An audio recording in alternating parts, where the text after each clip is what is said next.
पत्र जो है वो परीक्षित जी कहाँ भिजवाया? बटेश्वर के लिए। और जब बटेश्वर के लिए परीक्षित जी पत्र भिजवाया गया तो वासुदेव जी जो थे पत्र पाते ही और परीक्षित जी बारात लेकर के कहाँ आते हैं? मथुरा। बड़े धूमधाम से वैदिक विधान से परीक्षित जी देवकी के साथ में वासुदेव जी का विवाह संपन्न होता।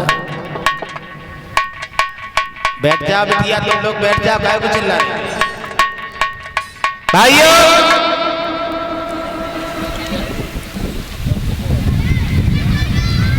भैया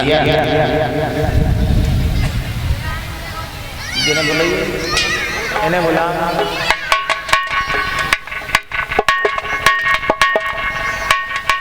नाम क्या? प्यारे बच्चों, देवकी के साथ में वासुदेव जी का विवाह हुआ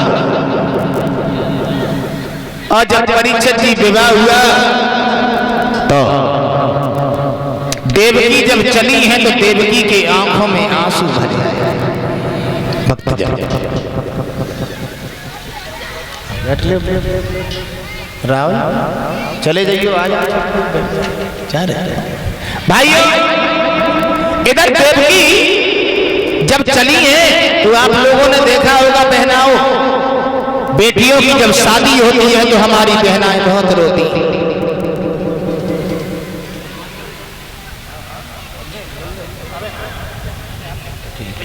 भाइयों, देवकी जब रोई, और आप लोगों ने देखा भी होगा लड़कियां जब ससुराल के लिए जाती हैं तो बहुत रोती हैं।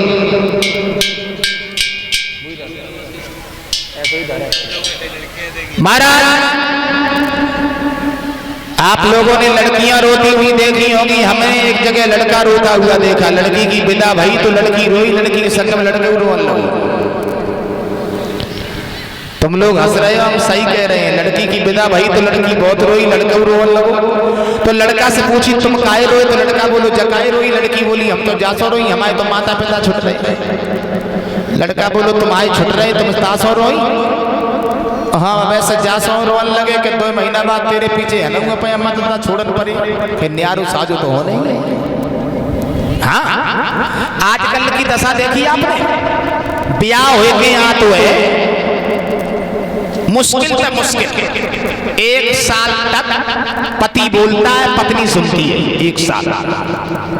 और जो दूसरी साल परीक्षित जी लगी तो सोई पति सुनन लगा, सोई पत्नी बोलन लगती। और जो तीसरी साल लगी सोई पत्नी दोनों ही बोलन लगा, सोई पड़ोसी सुनन लगा। ए बिटिया नी की तरह बैठो, काय उड़न कर रही है? सुनाई नहीं देता का बात?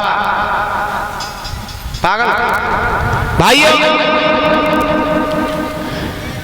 देवकी रोई तो देवकी की मां ने देवकी को बहुत समझाया।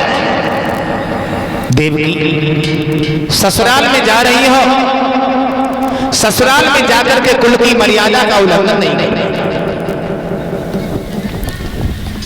ये बांधो काय को पकड़े, उधर ले जाओ, उधर करो, जाओ। महाराज,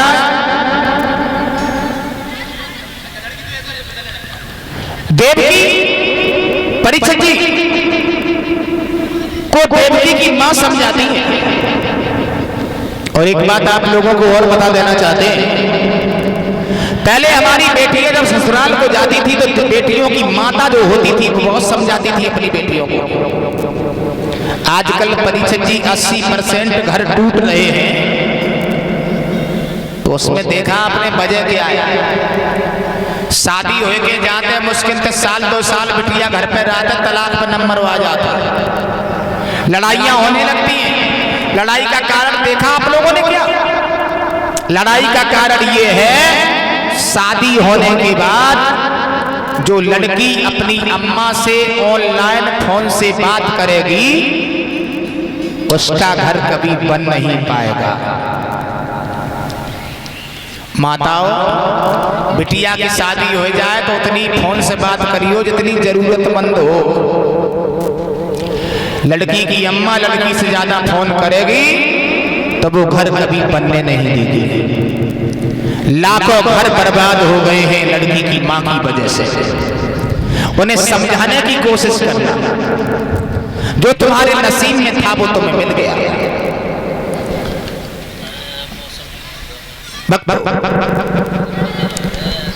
उस बेटी का घर कभी नहीं बनता परिचय जी, जो लड़की अपने पति सास ससुर को अपने भैया और भाभी की धौंस देती है, उसका घर कभी नहीं बनता।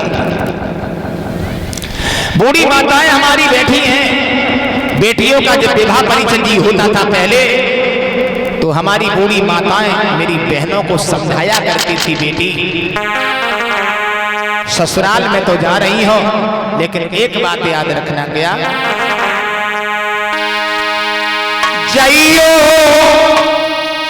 निज पति के दुलारी,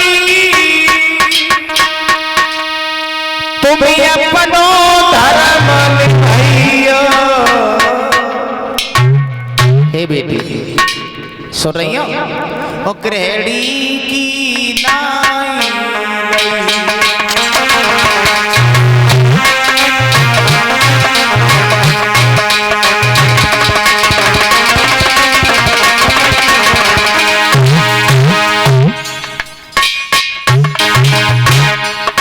बेटी ससुराल में जाकर के गृहिणी की तरह से रहना, अपने पति को कभी अपशब्द नहीं बोलना। अब परिचय जी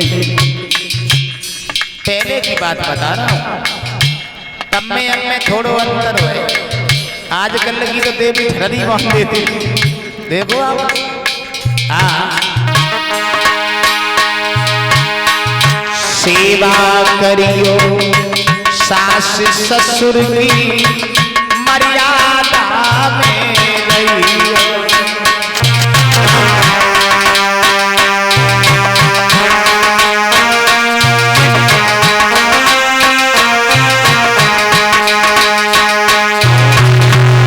सेवा करियो सास ससुर की मर्यादा में।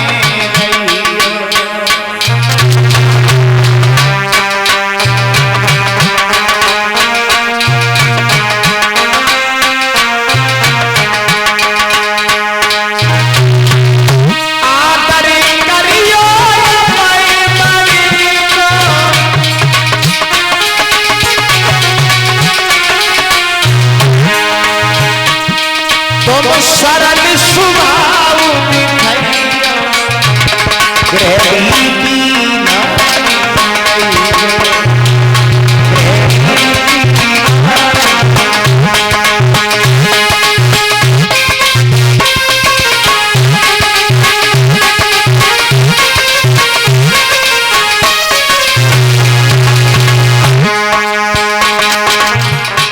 और एक बात कही है परीक्षक जी, बेटियों को हमारी बहनाएं समझाया करती थी, मूड़े उधार न रहियो घर में, समय पे पर घर जइयो।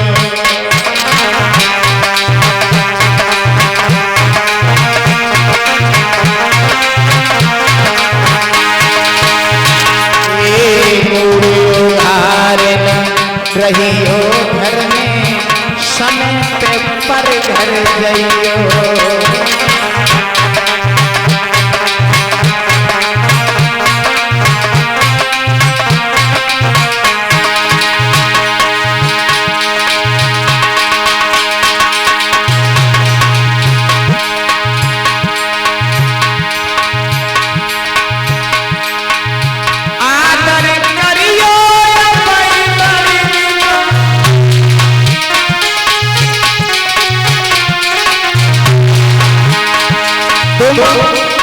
भूल न गुस्सा लइयो, गृहिणी नाई रहियो।